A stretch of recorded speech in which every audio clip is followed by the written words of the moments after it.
Estimados, muy buenas tardes. Bienvenidos a la charla número 4 sobre la socialización y capacitación del protocolo para manejo integral de cadáveres en eventos adversos. El día de hoy vamos a acabar de ver el módulo número 3. Comenzamos el número 4 y el módulo número 5.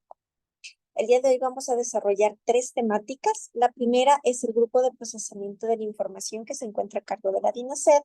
Vamos a proseguir con el módulo número 4, que es referente a la disposición final de los cadáveres, mismo que se encuentra a cargo del Servicio Nacional de Medicina Legal y Ciencias Forenses. Y por último vamos a dejar iniciado el módulo número 5, que nos referimos al acompañamiento de familiares. Esta temática va a estar a cargo de 2 instituciones.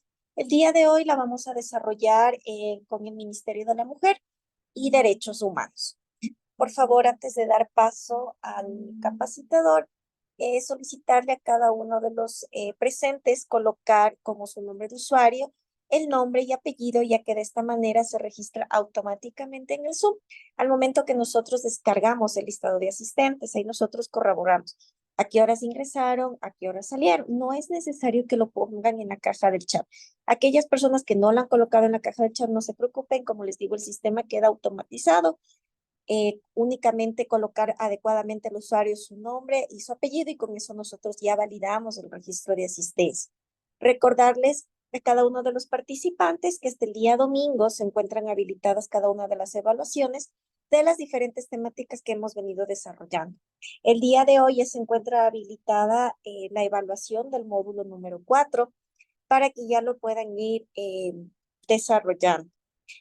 Comentarles que cada una de las evaluaciones tienen 2 oportunidades. Se registra la nota más alta.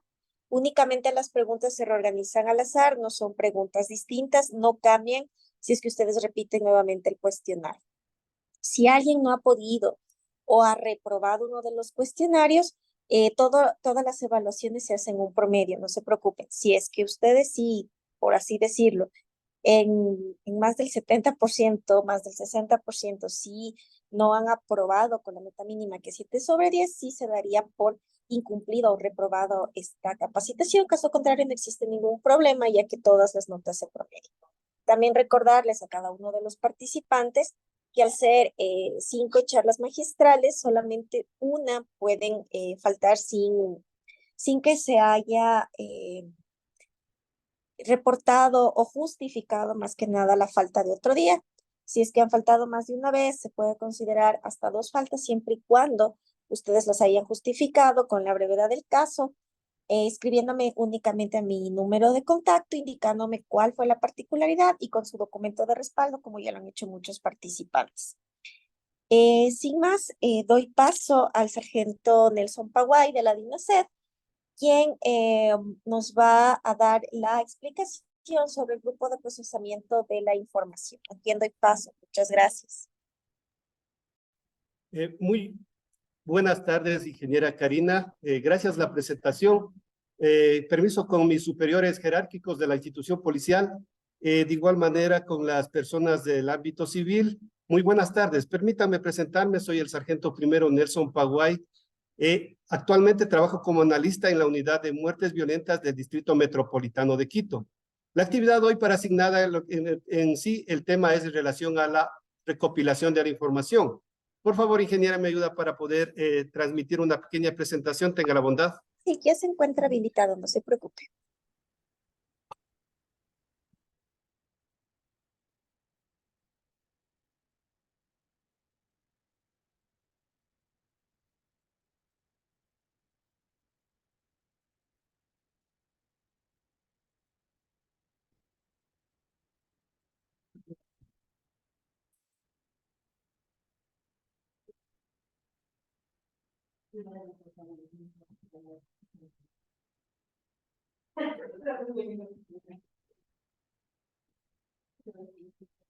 ¿Me ayuda verificando si se encuentra habilitada la presentación? Sí, se encuentra habilitado. Ya. Puede visualizarte. Ya. Dentro de en esta tarde, el temario que tenemos por el día de hoy es el grupo de procesamiento de información y el procedimiento. Son temas muy cortos que como unidad nos corresponde realizar esta actividad. Solicito a los participantes si existe alguna pregunta, alguna consulta. No hay ningún inconveniente. Realizamos, digamos, existe preguntas, paramos ahí, absolvemos lo que esté por consultar para ir avanzando. Entonces, iniciamos dentro de nuestro temario nuevamente el grupo de procesamiento de información y el procedimiento. Para el manejo de la información es necesario contar con un siguiente grupo, ¿ya? Este grupo va a contar siempre de un líder de grupo. Ya, posterior también debe existir una persona responsable de la recopilación de datos ante mortem en caso de desaparecidos. Esto lo hace la unidad de desaparecidos y post-mortem en caso de cadáveres. Tomen aquí en consideración que va a haber dos funciones que va a tener este responsable. Tomar información de datos de personas que se encuentren como desaparecidas y posterior a las personas que se encuentran ya, en este caso, digamos ya los cadáveres. También va a existir un responsable para obtener información de familiares de víctimas y desaparecidos. Otro responsable de validar la información obtenida de los cadáveres con los sistemas informáticos. Posterior, seguimos con un responsable de desarrollar una base de datos. En este caso, eso todo lo que determina el líder del grupo. Y también vamos a tener un responsable del departamento de análisis de la información. Poco a poco vamos a ir desarrollando. ¿Alguien de los participantes que me pueda decir quién debe ser este líder de grupo? ¿Quién va a asumir este liderazgo? ¿Quién cree que debería ser en este caso para el levantamiento de cadáveres en caso de situaciones adversas? ¿Alguien me podría participar, por favor?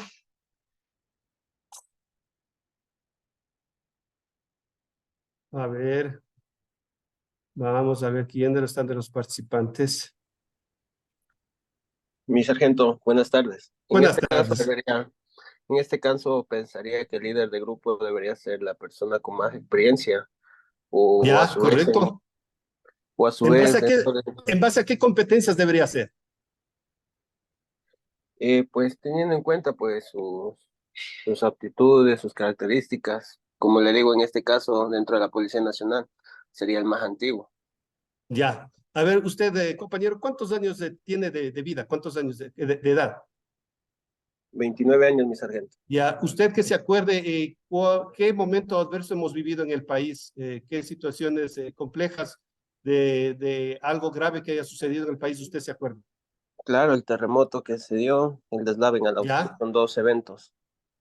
ya, otro muy grave que realmente causó pánico a nivel mundial. La pandemia. Ya. ¿Usted sabe y conoce quién es la persona que estuvo responsable en este caso como líder de grupo en tomar las decisiones y llevar todos los procesos de lo que en cuanto a la pandemia del COVID? Desconozco, pero me imagino el presidente de la República. No, sí, digamos él como máximo líder, sí, pero él designó, vamos a entrar en un punto específico. En la ciudad de Guayaquil fue digamos, la ciudad que más se descontroló por la pandemia. Y en este caso designaron a un señor Jorge Guate, ¿ya? Este señor Jorge Guate era una persona que es un profesional, pero no estaba enrolado en las áreas. Desconocía mucho de estos procesos que tienen que ver en situaciones adversas. Con esto no estoy diciendo que hizo bien o mal el trabajo, no que estoy haciendo constar de que este líder de grupo debe existir de acuerdo a sus competencias, independientemente sea un funcionario público, sea un político. Lo que debería ser es un profesional que conozca del área, que sepa que ha manejado estos procesos, ¿sí? Es solo por acotar estas situaciones, ¿ya? Dentro de los responsables, tomen en cuenta para este plan y manejo de la información, contamos con exactamente 5 personas muy aparte del líder. Tomen en consideración que va a haber el responsable de la recopilación de datos, ¿sí? En este caso va a haber un líder y con su grupo. Un responsable para obtener información de familiares de víctimas desaparecidos. Esto es muy importante porque la información que recabemos aquí del área de desaparecidos será la que nos permita verificar en caso cuando nos encontremos víctimas, en este caso cadáveres en momentos adversos. Otro responsable de validar la información obtenida de los cadáveres del sistema informático. Otro el responsable de desarrollar una base de datos. Y por último, el responsable del Departamento de Análisis de la Información. ¿Por qué es importante? Porque de acuerdo de aquí se va a manejar toda la información, toda la recopilación de datos que se hayan recabado estos grupos. Y este será el mismo de encargado de entregar, digamos, los resultados a los entes superiores y por ende a la colectividad. Entonces, esto es muy importante que todos en sí cumplen una función muy importante, pero ¿quién va a ser, en este caso, quién dé el producto final? Es el Departamento de Análisis de Información. Así que tomen atención esto, que también dentro de las preguntas que están de la prueba, son ¿qué funciones cumplen estas 5 personas, muy aparte de la del líder de grupo?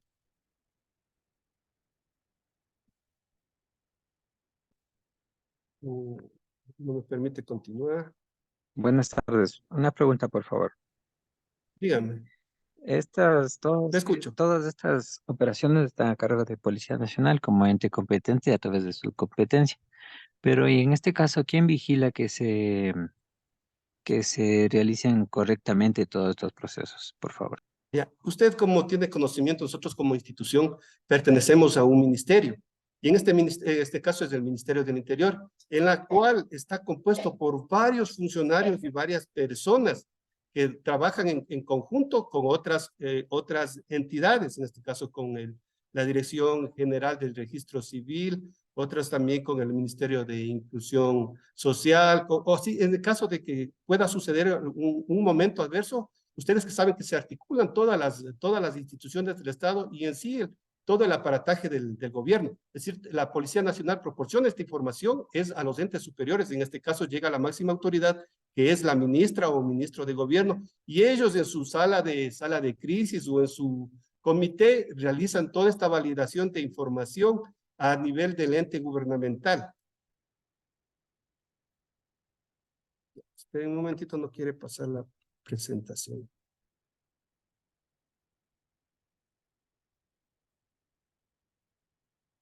Quisiera formular una pregunta. Dígame, ahora sí, pasamos. ¿Se Muy ve buenas se ve tardes. la lámina siguiente? Se puede Sí, visualizar. se ve la lámina. Ya, Sí. le escucho, tenga la bondad, le escucho, mil disculpas. Gracias. ¿No es a la fiscalía a quienes ustedes deben pasar la información inicialmente porque está a cargo de la investigación como órgano regulador prejudicial? Sí, correcto, mil disculpas, porque es decir, me estaban consultando a quién debe pasar esta información. Sí, obviamente la información ya mediante documentación, que luego de que se haya recopilado toda esta, por lo decirlo así, recalcando la información, estos documentos que se ingresan al sistema David luego son impresos y mediante esta documentación pasa exclusivamente a Fiscalía. En este caso, por ejemplo, cuando son muertes es decir, toda muerte que no sea entregada por un médico va a ser considerado como muerte violenta. En este caso puede ser muertes accidentales o muertes, en este caso, por situaciones que deben ser investigadas. Entonces, toda esta documentación que se recopila a través del sistema David, mediante documentación pasa a Fiscalía. Y ellos, de acuerdo, también manejan su base de datos, son las que también tienen conocimiento de cuántas, por ejemplo, en este caso, saliendo un poquito del tema, son cuántas muertes violentas suceden por accidentes, por suicidios, por muertes provocadas en este caso. Entonces es Fiscalía que, digamos, recibe esta información. No que antecediendo a la pregunta que me hizo el compañero, se refirió a quién pasamos o con quién se coordina esta información, pero en sí ya la información o producto final para una posible investigación o también para manejar los datos, maneja Fiscalía. Ya. ¿Alguna Muchas consulta gracias. más? Ya. Bueno, vamos dentro de este grupo, dice, dentro del procedimiento, ¿qué vamos a hacer? Dice, vamos a trabajar simultáneamente con los grupos de triaje. ¿Qué va a hacer este grupo de triaje? Va a ser la identificación, el médico y la entrega de cadáveres, el cual estará ubicado en cada centro de acopio temporal. Como ustedes están viendo ahí en la imagen, eso lo tomé del internet y es en base a lo que pasó allá en Guayaquil. Pues este grupo de triaje, ¿qué es lo que va a realizar? Va a ser, digamos, ya una separación de toda la información a través de cuando ya está identificado para la próxima entrega de los cadáveres en este caso. Sí, ese es lo que hace, digamos, el grupo de triaje, conocido como, en español como triaje, que hacemos la separación en este caso. Posterior, Vamos a ver lo que es la recopilación de información ante-mortem en caso de desaparecidos y post-mortem en caso de cadáveres. Esto me venía traigo un ejemplo a colación. Por ejemplo, se debe tomar todos los casos de información en caso de desaparecidos. Se dio un caso en Guayaquil que salió igual en los medios de comunicación, que a un ciudadano, no recuerdo el nombre, lo habían dado ya por muerto. En este caso, inclusive toda la información pasó ya al registro civil y tuvo conocimiento también fiscalía, y dentro de esos estaba este señor ya como, digamos, fallecido por el COVID. Y, oh sorpresa, el señor llegó a los 15 o 20 días de que había estado hospitalizado, le dieron el alta y llega, y sorpresa para sus familiares, dieron a conocer que él no había estado muerto, que prácticamente confundieron a esta persona. Entonces ahí viene la situación, la importancia de tomar nota cuando alguien dice mi familiar ya no llegó, o dentro en ese evento pudo haber estado un familiar, entonces, pero no tenemos el cuerpo. Entonces ahí es importante tomar la información en caso de desaparecido. Continuamos. C. Aquí dice coordinar con la Dirección General del Registro Civil de Identificación y Cedulación para el tema de análisis técnico de identificación como parte del equipo de identificación, recalcando. Entonces es importante, entonces vamos toda esta información, de igual manera como preguntó el compañero con quién coordinamos, con quién se hace el cotejamiento de información, también eso pasa a la dirección del registro civil. Entonces, de igual manera, cuando nosotros realizamos el levantamiento, ingresamos al registro, ingresamos a la base, y esto ya da un resultado que cuando usted va a verificar una información de cierto ciudadano, ya le sale como resultado fallecido o en qué situación se encuentra. Ya, posterior, realizar las consultas necesarias en la base de datos de información del registro civil, nuestra base de datos, que es el Sistema Integral de Información de la Policía Nacional, también a través de la identificación biométrica. Realizamos también este cotejamiento de información con las embajadas, consulados en caso de existir personas extranjeras, y también con el MIES, entre otras entidades que van a ver. Aquí ustedes ven dentro de la imagen, aquí está un comité de crisis que están varios funcionarios, no exclusivamente la Policía Nacional. Son varias entidades de las que manejan esta información y en las que se va a ir correlacionando todo lo obtenido o lo que se ha trabajado durante, es decir, antes, durante y el proceso que en caso de una situación adversa. Ya, continuamos. La otra responsabilidad para quien maneja, dice, coordinar el flujo de información con el equipo de triaje, equipo de identificación, el equipo médico y la entrega de cadáveres. Entonces aquí también maneja, cada persona tiene una gran responsabilidad. Por ejemplo, el equipo de triaje entrega la información al equipo de identificación. El equipo médico verificar con qué actividades o qué funciones nomás realizó en la identificación en caso de un cadáver. Y el equipo de entrega de cadáveres es el más importante porque debe saber a quién entregó el cuerpo, a qué familiar se retiró y entregar toda la documentación de respaldo que en este caso existió de un cadáver, entrega a sus familiares. Entonces, no olviden, entonces, esta coordinación es igual dentro del equipo, va a existir la responsabilidad para cada uno. La otra dice, tenemos proveer información a familiares sobre cadáveres ingresados en el centro de acopio temporal de cadáveres. Sí, entonces esto manejamos todo en coordinación con el Departamento de Medicina Legal. En caso de que ya no se tiene la identificación, se trabaja con el Departamento de Criminalística, Medicina Legal, vuelvo a recalcar, y de ahí que se manejan ellos también su base de datos para la entrega temporal de cadáveres. Y por último tenemos, dice, dar a conocer los cadáveres identificados y estadísticas a los mismos para ser difundidos a los medios de comunicación o entregar al vocero oficial. Ya, en este caso, entonces ahí cuando sucede, por ejemplo, en lo que sucedió acá el año pasado, en este deslave de la Gasca. Entonces ahí se trabajó de igual manera con un trabajo muy coordinado con la Cruz Roja, con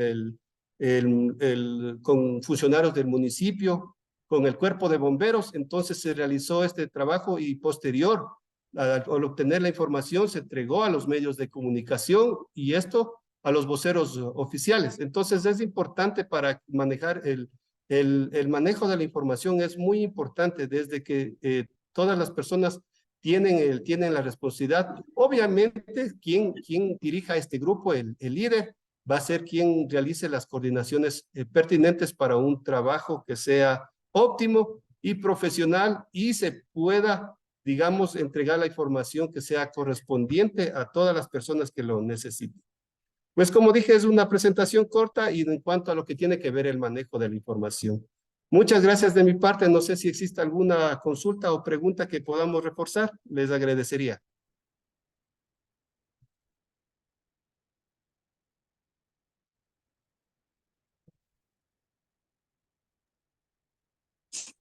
Muchas gracias, mi Muchas sargento. gracias. Una consulta, ¿sí va a quedar, va a cargar usted esta información en la plataforma? Sí, está entregado a la ingeniera. De igual manera le voy a hacer pasar a todos los participantes, les voy a hacer pasar a que la ingeniera les facilite unos formatos en los cuales en el 2017 vino un grupo de franceses que habían trabajado asimismo ellos en unas situaciones adversas y en las cuales que este documento contiene es decir, varias variables de cómo poder manejar esta información en caso de situaciones adversas. Entonces, estos documentos les voy a pasar a la ingeniera de igual manera para que esté cargado en la plataforma y ustedes puedan bajar y ustedes van a verificar cuando necesitamos ingresar información de una persona desaparecida o en caso de cuando ya encontremos en este caso, ya cadáveres en situaciones adversas. Entonces, de igual manera, esta presentación va a estar ahí para el entendimiento o reforzar lo que hoy cortamente se habló. Gracias, sargento. Sí, así es. Las presentaciones ya se encuentran cargadas en la plataforma para que la puedan ir revisando y resolviendo, obviamente, cada una de las evaluaciones. Igual, sargento, agradecería mucho nos remite esa información para que también pueda ser subida a la plataforma y de esta manera todos puedan descargarse. Sí, No sé si existe, por favor.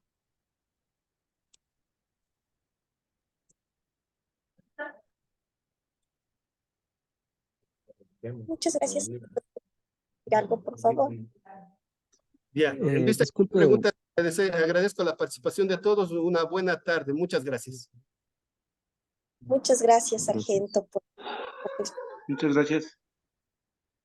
Sin más, vamos a continuar con la siguiente temática de la tarde de hoy, que corresponde al módulo número 4, que es sobre la disposición final de cadáveres. La misma que se encuentra a cargo de la doctora María José Andrade, del Servicio Nacional de Medicina Legal y Ciencias Forenses, para quien doy paso, por favor. Muchas gracias. Muy buenas tardes con todos. Espero que me puedan escuchar bien. Como les había indicado la ingeniera Jacome, en este momento vamos a proceder a hablar un poquito sobre lo que es ya la disposición final de los cadáveres. Bueno, como escuchábamos anteriormente al sargento de la DINASED, bueno, en este caso ya se realizaron todos los procedimientos. Se supone que no debemos olvidar, ¿no? Como habíamos visto la semana pasada, que ya se hicieron los procedimientos técnicos en el caso de que haya sido las autopsias o los reconocimientos externos. Esta parte se realizó todas las pruebas identificativas y, o caso contrario, en el caso de que no se haya podido identificar, pues entonces se obtuvieron ya los materiales del cuerpo que nosotros vamos a utilizar para un posterior cotejamiento genético. La disposición final de los cadáveres no es más, como lo dice, ya el lugar donde el cadáver va a reposar finalmente. Pueden haber aquellas disposiciones temporales hasta que podamos trasladar el cadáver a su lugar final, ¿no? Entonces, ¿qué tenemos aquí? Normalmente lo que se procura en los cadáveres cuando ya es una disposición final es el tema de la inhumación. La inhumación no es más que el acto de enterrar, bien sea al cadáver como tal, a un mortinato, una pieza anatómica o inclusive restos óseos, ¿sí? En la parte justamente, enterrar, tal cual como se haría con algún deudo en algún momento normal que haya fallecido. Por otro lado, existen ciertos cadáveres que nosotros podemos utilizar métodos de conservación. ¿Ya? ¿Qué pasa? ¿En qué cadáveres podría realizarse este tipo de métodos de conservación? Generalmente en los cadáveres que son catalogados como NN, es decir, que no han logrado ser identificados por medio de huellas dactilares o por medio de antropología forense, y se ha tomado la muestra para que cuando aparezcan deudos se pueda cotejar un perfil genético con las personas que hayan llegado a retirar a sus familiares. Sí, aquí podemos ver más o menos unas imágenes de los procedimientos que se realizan normalmente en un proceso que no ha generado, bueno, un tema de un evento adverso, ya sea natural o antrópico, ¿sí? Que es justamente donde se consiguen las cajitas para poder colocar ahí los cadáveres, y los cementerios nos proporcionan por ley el 4% de su terreno y de su construcción total para poder justamente enterrar a las personas que no han sido identificadas. ¿Sí? Como les decía aquí, los métodos de conservación temporales para estas personas NN o aquellas personas que han sido identificadas y no retiradas, por ejemplo, sabemos que en un tema de desastre, los familiares puede que también se encuentren dentro de recibiendo atención médica, que no se encuentren específicamente en el lugar donde fallecieron las personas. Entonces, por un tiempo se podría ocupar o se podría almacenar los cadáveres en todo lo que sean cámaras frigoríficas, ¿sí? Es decir, en las cámaras frías, que se cuenta justamente para el efecto del manejo de cadáveres. Normalmente, bueno, se recomienda que estas cámaras estén, si es que es únicamente para la conservación como refrigeración, de 2 a 8 grados centígrados, pero si es ya un tema de congelación, pues más o menos en Quito se abarcará aproximadamente 15 grados, menos de 15 grados centígrados, y en Guayaquil menos de 20 grados centígrados, o en las zonas de la costa. ¿Sí? ¿Qué pasa aquí? Ahora, en este tipo de eventos, obviamente, no es tan recomendable tener todos los cadáveres casi todo el tiempo guardados o que se los congele. Por ejemplo, digamos que ingresan cadáveres para que se hagan los diferentes procedimientos. Si es que nosotros congelamos estos cadáveres directamente, podrían cambiar desde la coloración, desde su estructura externa, que a nosotros nos evite no diferenciar si es que hay algún tipo de huella de violencia que no sea necesariamente producto de un evento natural, por ejemplo. Entonces, es importante que más bien los cadáveres que vayan llegando, a menos que sea obviamente en la costa y la capacidad resolutiva rebase el poder trabajar inmediatamente con los cuerpos, obviamente ahí sí se va a tener que refrigerar, pero no congelar, porque inclusive si es que son eventos antrópicos y nosotros queremos hacer la autopsia, es difícil con un cuerpo congelado, ¿de acuerdo? El otro medio, y que es el que se usa y se prefiere, inclusive se recomienda por la Organización Panamericana de la Salud, y en todos los lugares donde hablan sobre manejo de cadáveres en desastres, es justamente la inhumación, que les decía, ¿no? Que es el acto de enterrar el cadáver. En este caso, es netamente el enterramiento o sepultura que se va a hacer con el cadáver. Bien, ahora, no es que porque sea un evento adverso nosotros vamos a descuidar la documentación que haya que entregar. Obviamente hay que cuidar siempre la cadena de custodia, verificar que ya estos cadáveres tengan tomadas las muestras biológicas, como les había indicado anteriormente, que garantice que si bien el cuerpo va a ser inhumado, pero nosotros en algún momento ya tengamos las muestras para cotejar con un familiar que venga a reclamar su deuda, ¿sí? Y la otra que les decía también la semana pasada y que es muy importante, obviamente que debe ser entregado el formulario de defunción, que es conocido como el INE, ¿no? La papeleta de defunción, que generalmente la conocen, ya que de igual forma este debe ser registrado, valga la redundancia, en el registro civil, para que posteriormente el deudo pueda conseguir el certificado de defunción. Por otro lado, es importante que nosotros tengamos presentes que en el caso de que rebase obviamente la capacidad operativa, que hay una gran cantidad de cadáveres, se va a tener que buscar lugares que sean apropiados para una inhumación, ¿sí? En este caso, nuestro protocolo nos dice que nos apeguemos a lo que nos dice el reglamento al Código Orgánico del Ambiente en los artículos 420, 422 y 457. Sí, yo no voy a ahondar aquí porque no es netamente la parte técnica como tal, simplemente lo que les voy a señalar brevemente es que, bueno, obviamente nosotros como parte técnica lo que tenemos que tratar de garantizar y coordinar mucho de los casos, como les digo, o sea, a veces se puede resolver en los mismos cementerios con el espacio que se cuenta.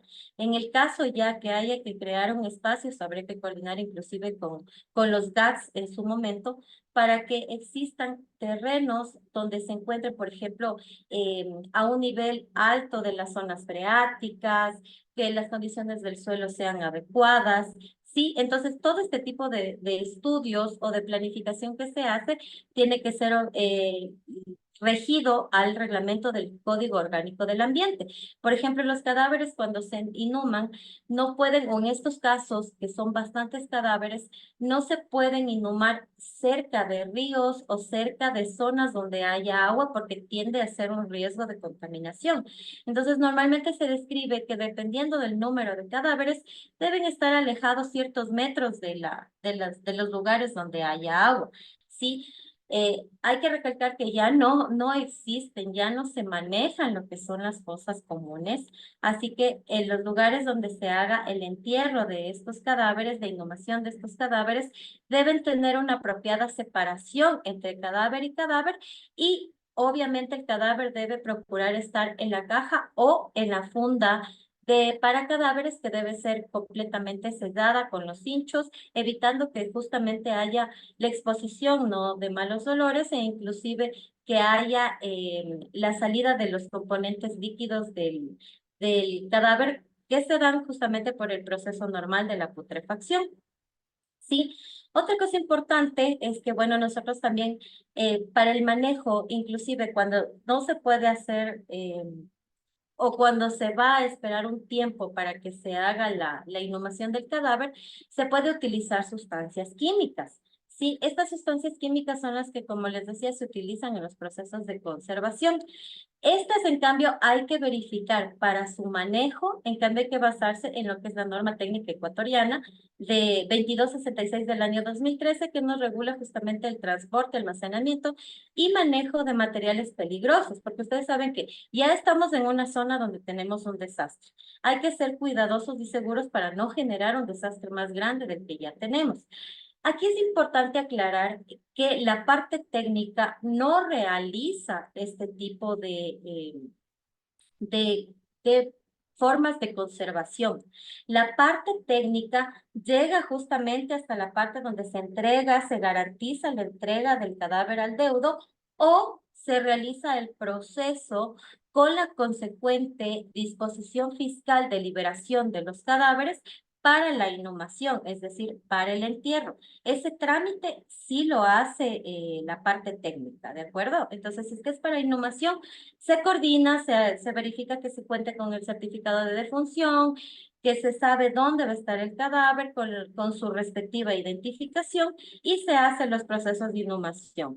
Todo el resto de procedimientos, que sea conservación química, como por ejemplo con el uso del formol, que sea un embalsamamiento, porque actualmente suelen incluso combinar el formol con glicerina, con alcohol, para adquirir una mejor conservación del cuerpo, nosotros no realizamos este tipo de procedimientos, ni tampoco procedimientos de tanatopraxia, que es justamente el verificar la parte, o sea, como el maquillaje del cadáver o algún tipo de método que embellezca en este proceso, ¿no? Lo que sí, obviamente, como se maneja y se trata siempre de hacer, es que el cadáver, si es que se realiza algún procedimiento, principalmente en el de autopsia, ¿no?, quede lo más estético posible como manejo digno del cadáver. Sí, que es otra cosa importante que nosotros debemos entender, que todos los cuerpos que se logren identificar deben entregarse a los familiares o a sus comunidades para su sepultura y que debemos respetar obviamente las costumbres y culturas de cada una de estas personas. ¿Sí? Y que finalmente el entierro es el método más práctico porque en el caso de que se requiera por obra razón para posterior algún examen más o inclusive una exhumación para una reautopsia o incluso para alguna toma de alguna muestra extra que considere pertinente Fiscalía, principalmente, como les decía, en aquellos eventos antrópicos, es el que mejor va a conservarnos ya como disposición final del cadáver. ¿De acuerdo? ¿Qué pasa, por ejemplo, cuando existen personas que quieren cremar los cadáveres? Cuando son cadáveres sujetos a investigación, no se suele permitir la cremación porque obviamente eso desaparecería el indicio propio que representa el cuerpo, ¿no? Entonces, por ejemplo, en estos casos la cremación no sería como tal una opción, a excepción de que se autorice mediante fiscalía, principalmente en aquellas muertes en desastres, pero por eventos naturales, ¿sí? No en este caso los antrópicos, que más bien esos ya serían como tal un tinte investigativo, porque podría ser, por ejemplo, como los que hubieron en la cárcel cuando hubo el tema de los amotinamientos. Sí, entonces esto es básicamente lo que se va a tratar en lo que es la disposición final de cadáveres, es cómo se hace. Como les decía, podría haber un almacenamiento temporal de cadáveres, inclusive podría ser que se mantengan justamente ya cuando se hace todos los procedimientos, por ejemplo, en congelación, y después si se debe a un tema de inhumación, pero eso va a depender mucho de la logística disponible y obviamente del estado también del cadáver que se cuente en ese momento. Sí, bueno, eso es todo lo que yo tenía que decirles en relación a la disposición de cadáveres. Hay una pregunta que veo por ahí. Por favor, doctor Ortiz, le escucho si es tan amable. Sí, muy buenas tardes, doctora. En realidad son dos preguntas rapidísimas que usted sabrá absorberlas. Gracias. La primera es, ¿cuál es el protocolo con los cadáveres con riesgo biológico o radiológico? Y el segundo es, ¿ya no están ustedes utilizando las fosas comunes? Ya, bueno, en relación a la primera, todos este tipo de cadáveres que representen algún riesgo, que justamente ustedes van a poder incluso verificar si quieren ahondar un poquito más en el tema en relación a justamente cadáveres que tengan algún tipo de riesgo biológico principalmente. Los de riesgo biológico, lo que se procura es netamente la protección en bioseguridad, ¿sí?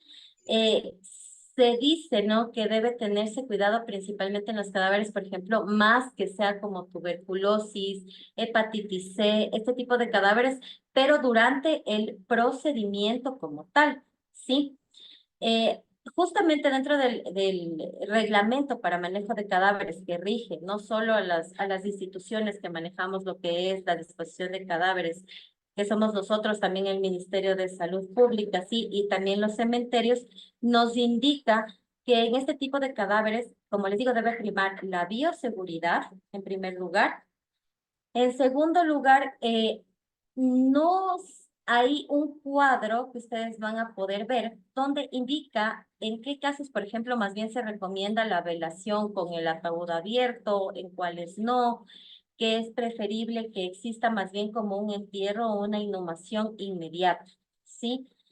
En protocolos internacionales lo que nos dice, inclusive en estos de la OPS, nos indicaba que al tener el cuerpo una temperatura menor o al congelarse, obviamente, ya las bacterias no van a vivir ahí. Hay algunas enfermedades más bien que son de transmisión respiratoria, que ya no va a haber tampoco el riesgo o el vector de algún tipo de contagio.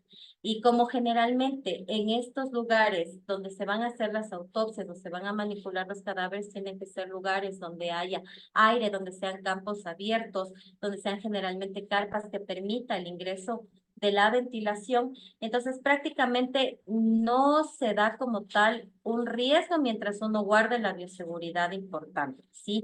Otra recomendación, por ejemplo, es que cuando se hace el tema de una autopsia, no se utilice, por ejemplo, una sierra eléctrica, sino que se mantenga la sierra manual para que no haya la salida del polvo del hueso y ahí pueda más bien existir algún riesgo de contaminación. Eso con respecto al personal. Es decir, que sí se siguen los procedimientos. Si toca hacer la autopsia porque es un evento antrópico y tiene algún antecedente de tener alguna de estas enfermedades, igual debe realizarse el procedimiento bajo los estándares de bioseguridad. Sí, o sea, básicamente es eso, que no debe realizarse. Para los que son de algún riesgo radiológico, en eso es lo que se prevé es esperar un tiempo y de ser necesario también que vengan las instituciones especiales justamente a medir los niveles de radiación para ver en qué momento es seguro para poder justamente realizar este tipo de procedimientos. Hay que acordarnos que atrás de nosotros tienen otras instituciones primero. Entonces, si es que ese es el riesgo que hay, tienen que asegurarnos que los cadáveres van a ser inofensivos para el manejo, no solo para nosotros como personal, sino inclusive para la misma familia que después va a retirar sus deudos. Toda vez que sea seguro, ahí se podrá realizar el tema de las autopsias. Y con respecto a la segunda pregunta, no sé si me puede recordar porque ya me olvidé su pregunta, perdónenme. No, doctora, muchas gracias. La segunda pregunta era si es que se siguen o no se siguen utilizando las famosas fosas comunes. Ya, muchas gracias. Como le decía, no existen ya las fosas comunes desde que se cuenta con el manejo digno de cadáveres. Hay que tomar en cuenta que inclusive, ¿no? Cuando han habido algún tipo de eventos adversos, por ejemplo, aquí en Quito, que ha sido el tema, fue el año pasado el tema de la gasta, eh, o hace 2 años, no estoy no me acuerdo bien de la fecha. Siempre he estado, por ejemplo, aquí todas las personas de la Secretaría de Derechos Humanos, o sea, siempre tenemos veedores aquí para que se garantice el trato digno del cadáver. El trato digno del cadáver no es solo desde el momento en que llega, sino, como decíamos, en la disposición final, ¿sí? Entonces, por ejemplo, los espacios que nos generan en los cementerios son espacios tal cuales sean designados para un familiar o para un deudo que ha pagado por su servicio funerario. ¿De acuerdo? O sea, nos dan un espacio adecuado con las separaciones que rige la entidad, principalmente del ARCSA, que son quienes regulan este tema y les hacen todas las inspecciones a los cementerios. En el caso, sí existe y sí define, ¿no? Que en el caso de que totalmente sea un desastre en el cual tengamos muchísimas víctimas, no se va a poder respetar adecuadamente los espacios que se genera entre cuerpo y cuerpo, ¿no? Pero sí le dice que por lo menos debe tener una separación de 40 centímetros entre cada cuerpo y que cada cuerpo debe estar individualizado, bien sea con la caja que tenga el cadáver o con la funda que es apropiada para los cadáveres con su respectiva identificación. Entonces, respecto a esa pregunta, no existen fosas comunes ya, no es dentro de un manejo digno y también porque eso nos garantiza y nos asegura la trazabilidad del cadáver.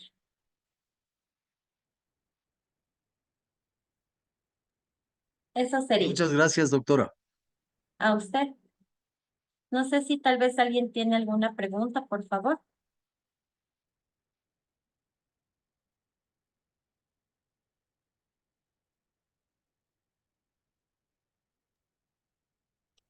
Muchas gracias, Mejito, por la exposición del día de hoy.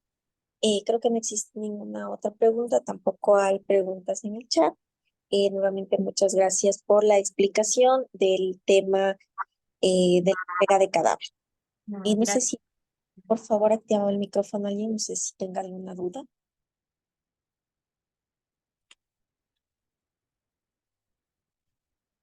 Sin más, vamos a continuar con la ponencia del módulo número 5, que vamos a hablar sobre el acompañamiento a familiares. Este tema se encuentra dividido por dos instituciones. El día de hoy contamos con la presentación, con la ponencia del Ministerio de la Mujer y Derechos Humanos, a cargo del ingeniero Leonardo Sornosa, analista de la Dirección de Promoción y Monitoreo para la Prevención de Violencia hacia el LGBTI, y Jaime Astudillo, analista de reparación a víctimas de violencia de la Dirección, Atención, Protección Especial y Reparación de Víctimas de Violencia, Trata, Tráfico y otros grupos de atención prioritaria. ¿A quién doy, por favor? Muy buenas tardes, muchísimas gracias. Me presento, mi nombre es Jaime Estudillo, trabajo en el Ministerio de la Mujer y Derechos Humanos. El día de hoy, tratando de continuar con las ponencias, vamos a transmitir las acciones que en territorio nosotros, mediante los servicios de protección integral y centros Violeta, realizamos en tema de la cobertura territorial. ¿Sí? Entonces voy a proceder a compartirles nuestra presentación para poderles ir estructurando lo que vamos a socializar en este momento.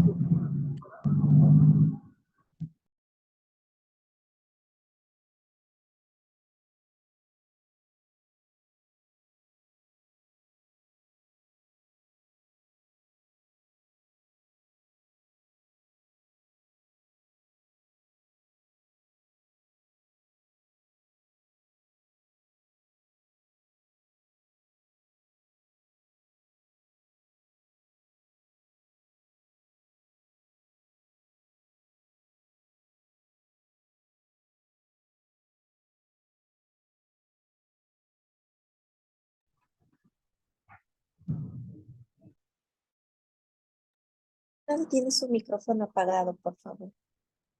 Ya.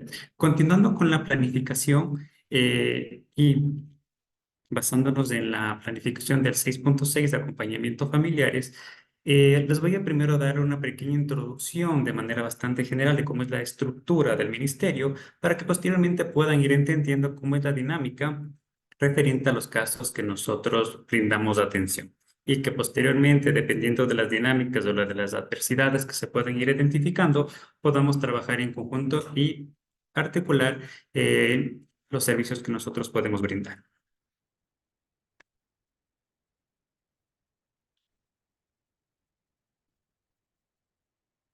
Como referencia y antesala, el Ministerio de la Mujer y Derechos Humanos, de acuerdo al Decreto Ejecutivo 609 del 29 de noviembre del 2022, establece en el artículo 1 el cambio de la denominación de Secretaría de Derechos Humanos por Ministerio de la Mujer y Derechos Humanos, mismo que asume las competencias determinadas en la Secretaría mediante decreto ejecutivo número 216 del 1 de octubre de 2021, donde las atribuciones que, digamos que están en nuestras competencias es obligaciones nacionales e internacionales en materia de derechos humanos, erradicación de la violencia contra las mujeres, niños, niñas y adolescentes, protección a pueblos indígenas en aislamiento voluntario, erradicación de toda forma de violencia y discriminación por orientación sexual, diversidad sexogenérica. ¿Ok? En la dinámica de cómo está estructurada nuestro ministerio, tenemos tres subsecretarías, las cuales les voy a explicar de manera breve para que ustedes puedan entender, como les mencioné en un principio, la estructura. ¿Sí? Entonces, manejamos la Secretaría de Derechos Humanos, la cual está distribuida en tres direcciones. Dirección de Monitoreo, Seguimiento de Protección Pueblos Indígenas en Aislamiento Voluntario, la Dirección de Política Interna y Promoción de Derechos Humanos y la Dirección de Protección, Reparación Integral y Autoridad Central. También manejamos la Subsecretaría de Prevención y Erradicación contra las Mujeres, Niñas y Adolescentes, donde se divide en dos direcciones. La Dirección del Sistema Nacional Erradicación, Prevención, Transformación de la Cultura de la Violencia y Monitoreo, y la Dirección de Protección Especial y Reparación a víctimas de violencia, explotación, trata y tráfico o grupos prioritarios, otros grupos de atención prioritaria. En este sí vamos a hacer bastante énfasis también porque esta es la dirección que maneja los servicios que posteriormente les voy a ir explicando. También manejamos la Subsecretaría de Diversidades, la cual está dividida en dos: Dirección de Promoción y Monitoreo para la Prevención de Violencia hacia la Población LGBTI y la Dirección de Política Integral de los Derechos de la Población LGBTI. ¿Ok? Una vez que les he mencionado la estructura de las tres subsecretarías, les voy a explicar de manera específica cómo está distribuido nuestros servicios de atención a nivel territorial, para que cuando tengamos que trabajar en conjunto podamos ver la magnitud de la cobertura que actualmente manejamos y poder ir determinando qué equipo técnico se tenga que incorporar dependiendo de la adversidad en los eventos que se puedan ir identificando. ¿Ok? Nosotros manejamos el servicio de protección integral. Este servicio mantiene un enfoque de protección integral de derechos y atención interdisciplinaria con sus profesionales en las áreas legal, social, psicológica, que se orienta a acompañar a procesos de atención con el propósito de preservar, restituir y reparar derechos que pudieran ser amenazados o vulnerados. ¿Ok? Entonces, esto es con relación al servicio de protección integral. También manejamos los centros Violeta. Son espacios en funcionamiento desde el 2023 para atención integral con acciones de prevención, protección, atención, restitución de derechos y acompañamiento a su reparación, sanción, que contribuye a la garantía de derechos humanos de las mujeres, niñas y adolescentes con el fin de alcanzar la igualdad de género, incorporando los enfoques de género intergeneracional, interseccionalidad y interculturalidad. ¿Ok? En el equipo técnico que nosotros manejamos para el tema de la atención en territorio, está distribuido por 3 profesionales, los cuales está el tema de atención en trabajo social, de atención psicológica y la asesoría legal. Hay que tener en cuenta que nosotros vendamos asesoría, mas no generamos un patrocinio de los casos. Sí, dependiendo de la dinámica, podemos derivar, un ejemplo, a la defensoría pública, dependiendo del caso. Pero tratamos de orientarles cuando tienen que presentar las denuncias en las juntas de protección y también podemos hacer el acompañamiento, enfocándonos en el tema de la asesoría legal.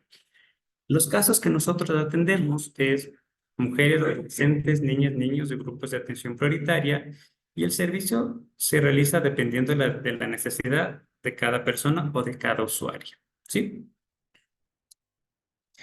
En la atención de trabajo social siempre tratamos de tener la contención emocional, realizamos visitas domiciliarias y el acompañamiento, tratando de que sea un trabajo articulado entre lo que nosotros podemos hacer entre las competencias del ministerio, pero tratando de generar este acercamiento, porque a veces lo que genera mucho es el desconocimiento de las personas o la población objetivo que nosotros atendemos y a veces eso limita que puedan acceder a los servicios. Pero una vez que están con nosotros, trabajamos de manera, digamos que en equipo, para poder garantizar y precautelar sus derechos.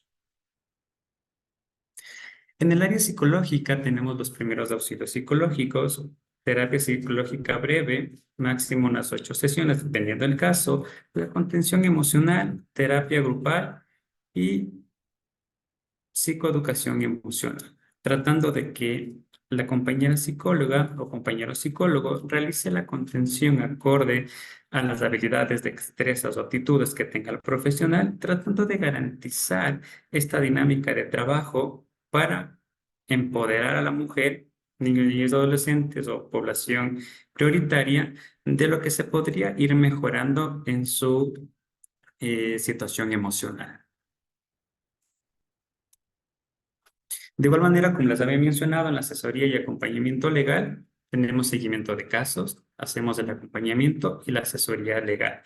Dependiendo de la dinámica, si es una atención voluntaria, nosotros podemos explicarle cómo puede presentar la denuncia en las juntas de protección. De igual manera, podemos acompañar a Fiscalía y les explicamos cuál es el paso a paso para poder brindar la atención. Ahí es cuando se activan las MAPIs. Las MAPIs es cómo trabajamos desde el inicio del caso hasta la culminación de que se puedan emitir las medidas de protección a la mujer, a la mujer víctima de violencia basada en género. Pero nosotros garantizamos todo el seguimiento para que se pueda garantizar sus derechos.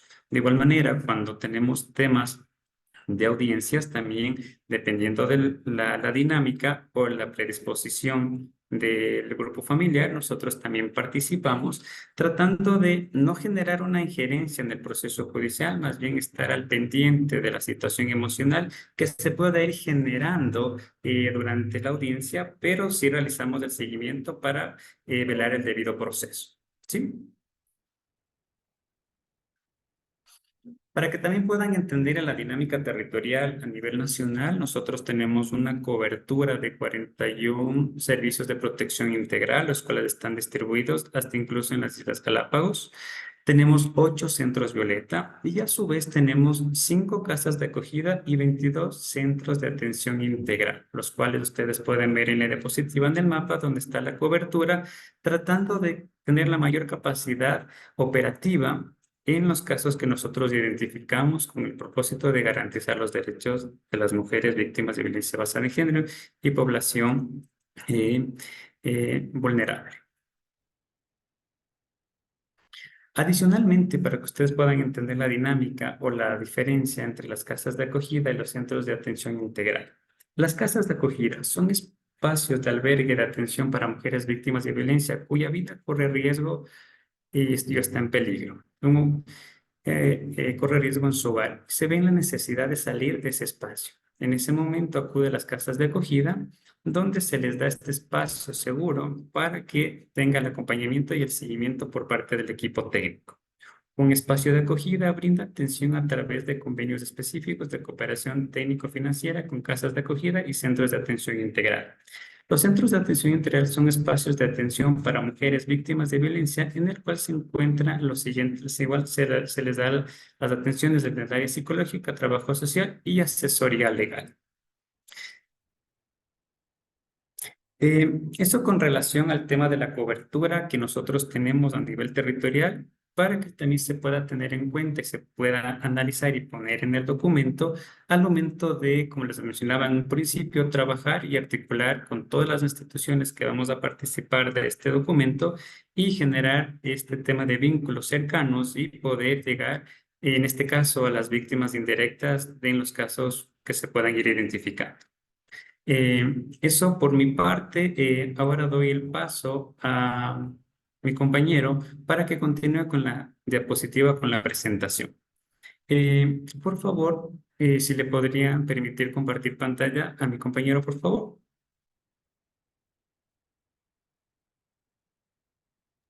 Por favor, dejemos de compartir para que pueda compartir su compañero y no hay ningún problema. Gracias.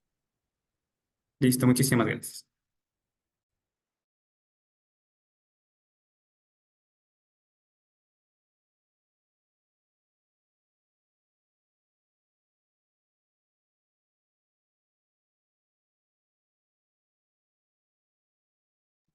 Hola, hola.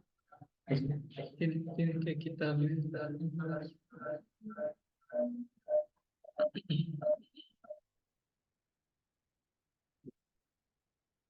Ya, bueno, mientras que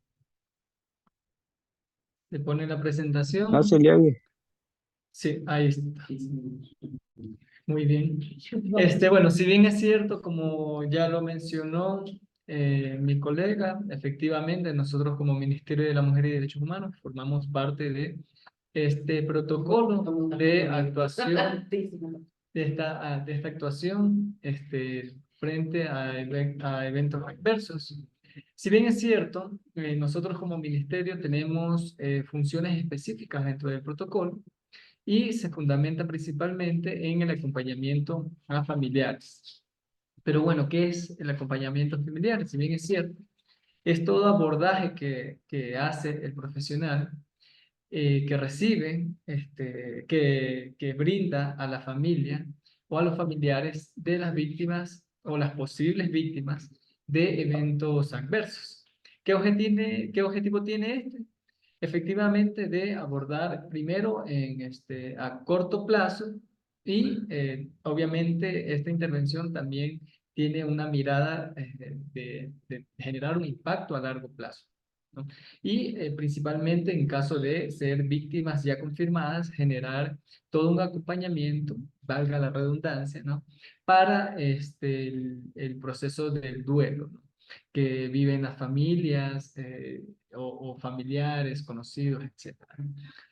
¿Cómo se realiza este proceso? Se realiza a través de recolección de información, de datos, la preparación, tanto también el apoyo, todo el proceso de contención emocional, primeros auxilios psicológicos, entre otros, ¿no? Directamente a familiares. Y por último, se sigue todo el proceso bajo el principio de de remisión y o derivación tanto de familiares, conocidos, etcétera, para hacer un respectivo seguimiento y monitoreo a nivel psicosocial post el evento adverso. Evidentemente se aplica el principio de competencia, ¿no? En virtud de, primero, el ámbito en la cual se va a derivar, puede ser a nivel de salud, de educación, etcétera, y obviamente bajo esta premisa de qué ámbito buscamos digamos, implementar algún tipo de, digamos, seguimiento, monitoreo, se aplica el principio de competencia y en base a ese principio ya se puede derivar a la institución competente, ¿no? Si hablamos de salud, obviamente el Ministerio de Salud Pública; si hablamos de temas de educación, a la entidad como en este caso es Ministerio de Educación, etcétera, porque también están otros ámbitos en los cuales se puede hacer una intervención y posterior derivación. Y bueno, efectivamente, ¿qué pasos según el protocolo nos refiere para hacer todo el acompañamiento a nivel familiar, a nivel de este sistema? Primero, este protocolo nos menciona que debe haber una gestión conjunta a través de puestos de mando para que se caracterice a los grupos familiares. ¿Esto qué quiere decir? Les voy a dar un ejemplo. Nosotros, principalmente como Ministerio de la Mujer y Derechos Humanos, hemos tenido algunos tipos de intervenciones a nivel nacional a lo largo de los años, en la cual venimos funcionando desde su momento como Secretaría de Derechos Humanos, ahora Ministerio de la Mujer y Derechos Humanos, por ejemplo, cuando pasó lo de las crisis penitenciarias. Este primer paso lo hicimos a través de un puesto de mando, es decir, se instalaban carpas afuera de los centros forenses, por ejemplo, y se caracterizaban los grupos, por ejemplo, a través de una ficha íbamos tomando características de cada familia. Puede ser, digamos, que un grupo sea estrictamente cercano, otro sea una familia directa, o sean familias de pebles que no estaban, por ejemplo, dentro de los pabellones donde hubo la revuelta, etcétera. Asimismo, dependiendo de cada evento adverso, se va caracterizando la familia porque esto permite optimizar la información, permite optimizar el tiempo, entre otros, ¿no? Y se puede hacer un trabajo sumamente coordinado. El segundo paso es, una vez instalados estos puestos de mando y aportando en toda su operativización, se hace todo un reporte a delegados del ente rector en gestión de riesgo, ¿no? Principalmente con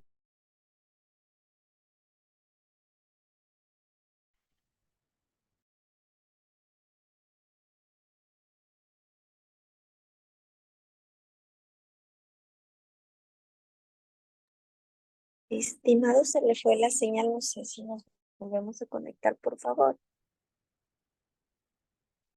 qué fin, primero de identificar, al ser usted... Ahí estás. Hola, hola, ¿se me escucha? En este momento Sí, sí, sí, disculpen que no sé hasta dónde se me escuchó. pues se fue segundos, no fue mucho lo que se le cortó la intervención. Ok, ya listo, muy bien. Bueno, como decía, en caso de que la persona el presunto occiso u occisa o presunto desaparecido o desaparecida sustente económicamente al núcleo familiar, en este caso se debe hacer todas las acciones de coordinación, en este caso comunicar al MIES para, en base a las competencias del MIES, por ejemplo, generar algún tipo de acción que permita brindar, digamos, condiciones tanto sociales, económicas, etcétera, a la familia. Por ejemplo, existen bonos de contingencia, Joaquín Gallegos Lara, tengo entendido, entre otros tipos de apoyos económicos. Bueno, aquí vemos un ejemplo de una ficha que nosotros como ministerio a nivel interno manejamos frente a un evento adverso como el que ya les mencioné, como es el caso de, digamos, un evento como fue la crisis penitenciaria, ¿no? Esta ficha es una ficha, como ya lo mencioné, que la elaboramos nosotros y se basa fundamentalmente en la recopilación, perdón, de información tanto de familiares, ¿no?, de las presuntas víctimas y también de la víctima, ¿no?, en este caso que son personas privadas de libertad, ¿no? Obviamente el instrumento se va adaptando y se va estandarizando, depende de cada situación, ¿no? Y asimismo, cabe mencionar que esta información es de utilidad tanto previamente como posteriormente, ¿no? Tanto previamente, a priori, en el sentido de identificación, de información, remisión de la información a la entidad competente. Ya les di el ejemplo de MIES, por ejemplo, y también a nivel posterior, a nivel de seguimiento, ¿no? Por ejemplo, esta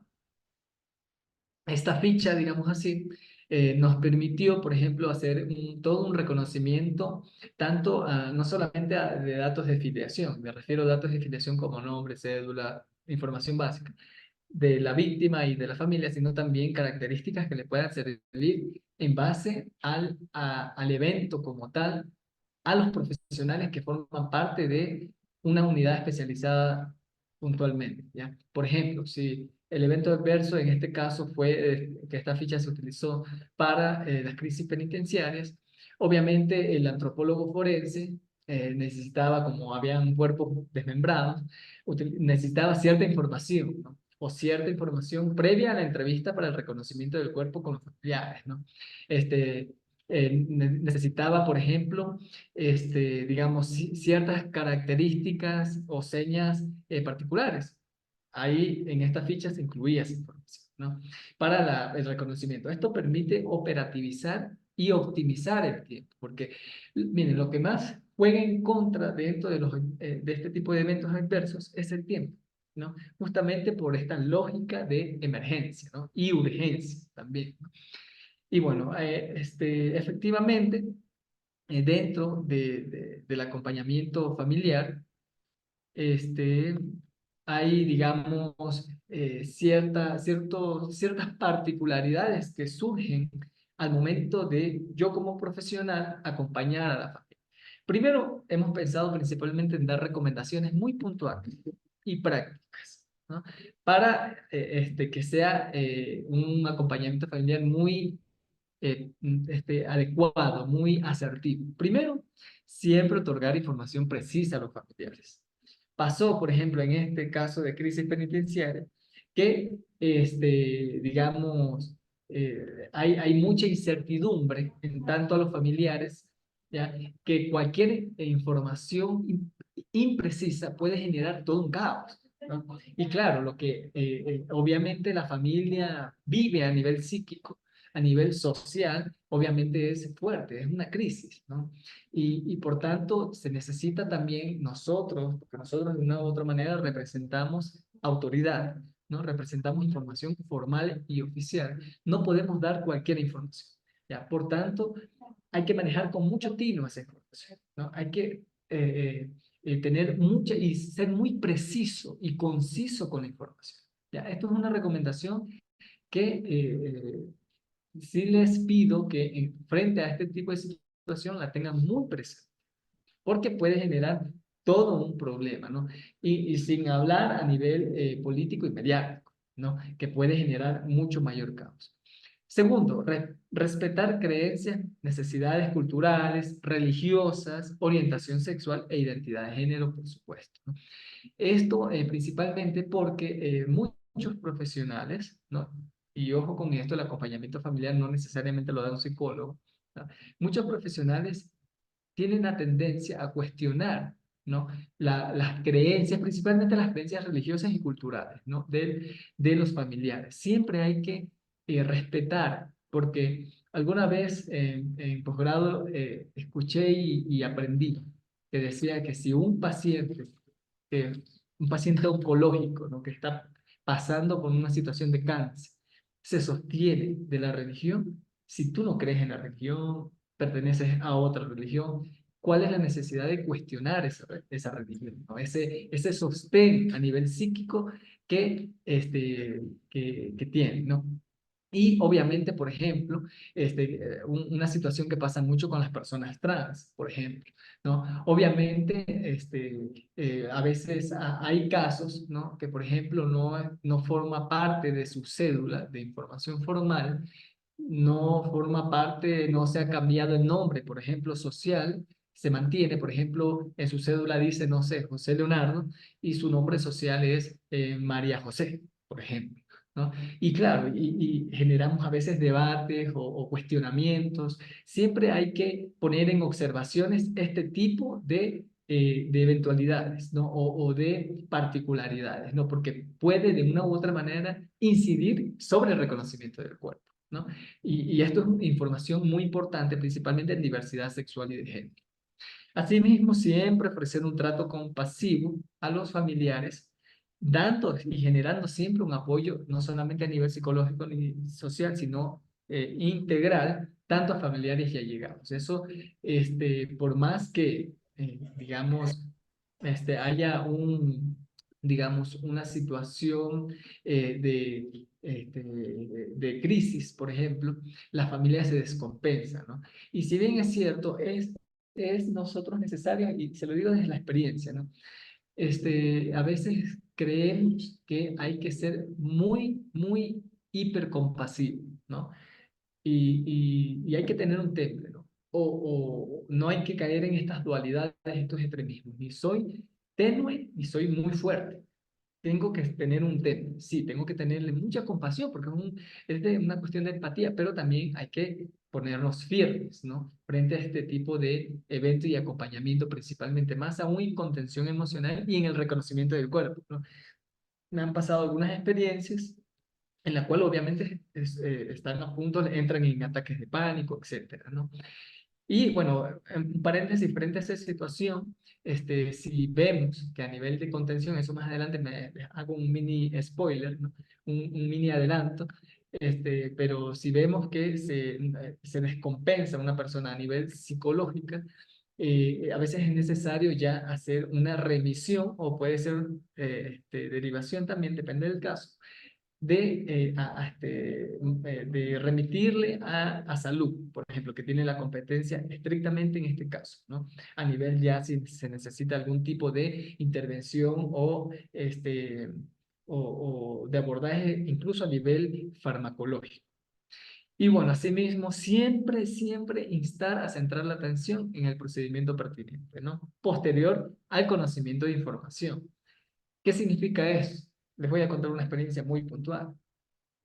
Pasó que en un deslave, una familiar, que estábamos haciendo el acompañamiento familiar, y claro, ella se descompensa al ver y que le muestran fotos de que encuentran el cadáver de un familiar, ¿no? Y claro, le entra en pánico y bueno, claro, estábamos en todo el proceso también de reconocimiento del cuerpo, ¿no? Pero claro, en este proceso es un proceso también, un proceso administrativo, digamos, es así, y no lo vean desde la deshumanización, ¿no? Pero sí, hay un proceso administrativo, tanto con registro civil, el centro forense, etcétera, en la cual debes definir, digamos, procesos administrativos y debes seguir todo un proceso legal, ¿no? Tanto hasta para llevarte el cuerpo y como familiar. Y claro, ¿qué pasa si un familiar se me descompensa? ¿No? Siempre hay que instar al familiar que debe estar fuerte, ¿no? Siempre instar a de que sí, evidentemente está frente a una situación, tener mucha empatía, pero también orientarle e instarle a centrar su atención sobre el procedimiento, ¿no? Una vez que reconozca una información, porque claro, generalmente entran con síntomas o signos de ansiedad, síndromes de ansiedad, ataques de pánico, etcétera. No pueden llegar hasta el desmayo, entre otras. Y por último, siempre cuidar el lenguaje que se está utilizando. Y también utilizar un lenguaje amigable y no discriminatorio, ¿no? Pasa tanto para personas con identidad de género, personas trans, personas gays, lesbianas, bisexuales, etcétera, ¿no? Y también siempre tengamos en consideración que hay eventos, por ejemplo, que pueden afectar a nivel geográfico, digamos, a personas en la zona rural, por ejemplo, ¿no? no sé, en la zona rural pasa una inundación, un deslave, pasa algún tipo de evento, etcétera, ¿no? Obviamente, muchas personas, digamos, no pueden tener un dominio técnico, por ejemplo.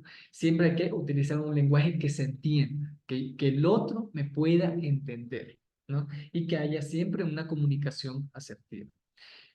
Y bueno, eso a nivel de acompañamiento familiar, a modo de recomendación general, siempre, mire, la contención psicológica a nivel del acompañamiento es muy fundamental.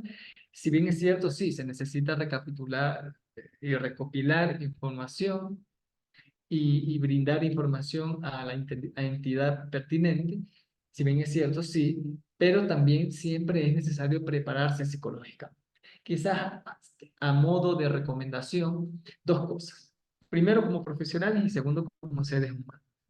Primero, como profesionales, siempre es necesario que nosotros entendamos que atención, digamos, contención emocional, como bien la palabra dice, es contener, ¿no? Es que el otro está desbordado, desbordada, y evidentemente necesita un sostén, ¿no? No significa tampoco involucrar, porque, ojo, contención emocional no significa estar pegado juntito al usuario, a la usuaria, ¿no? Significa estar presente, ¿no? Y, ojo, en muchos eventos adversos, pasa de que generalmente están acompañados por familiares. Siempre hay que mantener una distancia operativa, es decir, una distancia que me permita operar, que me permita intervenir. Es decir, si veo que la familia entre ellos se pueden sostener, muy bien, por ejemplo, ¿no? Si veo que necesito intervenir como autoridad, porque a la final nuestro lugar como funcionarios, como funcionarias, como activistas, etcétera, nos da un lugar frente a la comunidad, frente a la población. Eso. Y segundo, siempre hacer descarga emocional. Después de cada evento adverso, siempre hay que hacer descarga emocional porque somos humanos, ¿no? Y estamos atravesados por la cultura, estamos atravesados tanto por el lenguaje y por emociones. Y bien, como se dice en psicología, los afectos afectan, efectivamente. Eso, por mi lado, yo les agradezco mucho la atención prestada. Estoy dispuesto a responder preguntas en caso de ser necesario. Desde ya agradezco.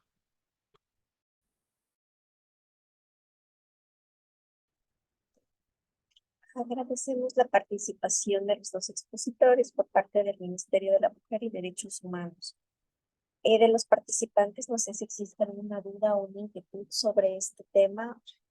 Por favor, en el chat no hay ninguna pregunta. No sé si de parte de los presentes quieran realizar alguna pregunta, por favor. Solamente una pregunta, por favor, si es que es factible. Claro, doctor, por favor. Tengan la gentileza, ¿me podrían explicar en qué momento o en qué casos ustedes derivan a Coproder y a las juntas cantonales de defensa de derechos? Muy bien, muy bien. Me parece una buena pregunta, ¿no? Bueno, principalmente en lo que se considere pertinente en base a la competencia de cada institución, ¿no? Por ejemplo, juntas cantonales. ¿Qué pasa si vemos que personas desaparecidas son los tutores de dos menores de edad? Y tenemos dos menores de edad, por ejemplo. ¿Qué institución, digamos, está encargada de proteger, de velar? En este caso son las juntas cantonales de protección de derechos. Dar, por ejemplo, las tutorías, buscar familias ampliadas. Esto se puede articular a través de los sistemas de protección de derechos. Puede articularse, por ejemplo, el Ministerio de la Mujer, MIES, por ejemplo, al momento de dar todo un acompañamiento a NNA. Por ejemplo, si se necesitan casas de acogida, por ejemplo. Puede ser también una de las, digamos, del camino orientado a proteger los derechos de familiares, en este caso, que formaría parte de todo este proceso de acompañamiento familiar. Porque, ojo, el acompañamiento familiar, por eso me pareció muy, muy buena la pregunta, que no solamente se rige ni a priori ni peri, es decir, ni antes del evento o durante. Bueno, antes, digamos, es un poco más complejo, ¿no? Porque como un evento adverso tiene la naturaleza de inmediatez, ¿no? De lo que urge y de lo que surge, ¿no? Sin embargo, no solamente se reduce al P. ¿Qué pasa si dos desaparecidos por víctimas de trata o secuestro, etcétera, y hay dos menores de edad, por ejemplo? Un caso muy puntual. ¿O qué pasa frente a digamos, una inundación, un deslave, un socavón, etcétera, ¿no? O sea, ¿cómo protegemos a las víctimas indirectas, ¿no? Porque las víctimas directas, evidentemente, en su gran mayoría son occisos ya, o personas que fallecen, ¿no? Y ahí cabe la pregunta del qué hago después, el posterior, ¿no? Y es todo un proceso de acompañamiento. Por eso se habla de que el acompañamiento no solamente está el durante, sino más bien es todo un proceso de seguimiento y monitoreo a fin de precautelar los derechos de las personas afectadas. Muchas gracias. A usted, doctor, muchas gracias por su pregunta. No sé si alguien más, estimada. Por favor, ¿existe alguna otra pregunta?